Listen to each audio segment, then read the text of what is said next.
అక్షయ తృతీయ నాడు బంగారం కొనుక్కోమని ఎక్కడా లేదు. అక్షయ తృతీయ నాడు బంగారం కొనుక్కుంటే ఏమొస్తుంది? కలిపురుషుడు వస్తాడు ఇంటికి. ఎందుకంటే పరీక్షిత్ మహారాజు కలియుగ ప్రారంభంలో ఇచ్చినటువంటి స్థానములలో బంగారం ఒకటి. అక్షయ తృతీయ నాడు బంగారం తెచ్చి ఇంట్లో పెడితే అక్షయంగా కలిపురుషుడు వస్తాడు. అక్షయ తృతీయ నాడు సజల భాండమును దానం చేస్తే ఏదో కొడుకు చెయ్యాలని లేకపోతే ఇంకోడు చెయ్యాలని నువ్వు తాపత్రయపడక్కర్లేదు. నీ జీవుడి కొరకు నువ్వు చేసేసుకున్నావు. ఎన్ని జన్మలకి? అక్షయం, దానికి అంతు లేదు. అందుకే అక్షయ తృతీయ తప్పకుండా చేసుకోమని చెప్పారు. కొన్ని తప్పకుండా రోజు ఇవ్వవలసినవి కొన్ని ఉన్నాయి. చక్కగా తన భార్య తీసిన చందనాన్ని ఆ ఎవరు దానం పుచ్చుకుంటున్నారో ఆయన యొక్క శరీరమునకు అలదుతారు. అలది ఒక గొడుగు పడతారు. పట్టి ఆ గొడుగు ఆయనకి దానం ఇస్తారు.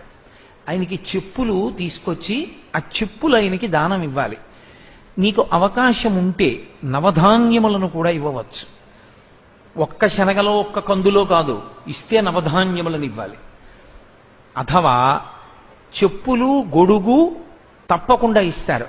అన్ని దేవాలయాలలోనూ అక్షయ తృతీయ నాడు పరమేశ్వరుడికి తెల్లటి బట్ట కట్టాలని, తెల్లటి బట్టతో దర్శనమిస్తాడు. ఆ రోజు నువ్వు ఏది ఇస్తున్నావో అది నీ జీవుడికి అనంతమై పడిపోతుంది ఖాతాలో. అది నువ్వు పొందడానికి అర్హత పొందుతావు.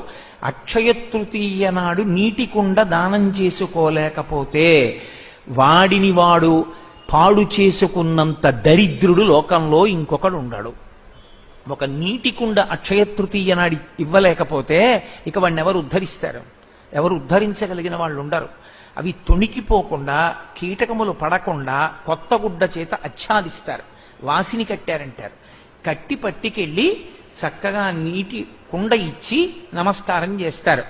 ఇది అక్షయ తృతీయ నాడు చేయవలసిన పని. అంతేగాని అక్షయ తృతీయ నాడు బంగారం కొనుక్కోండి అని చెప్పనూకూడదు. అక్షయ తృతీయ నాడు బంగారం కొనుక్కోనూకూడదు.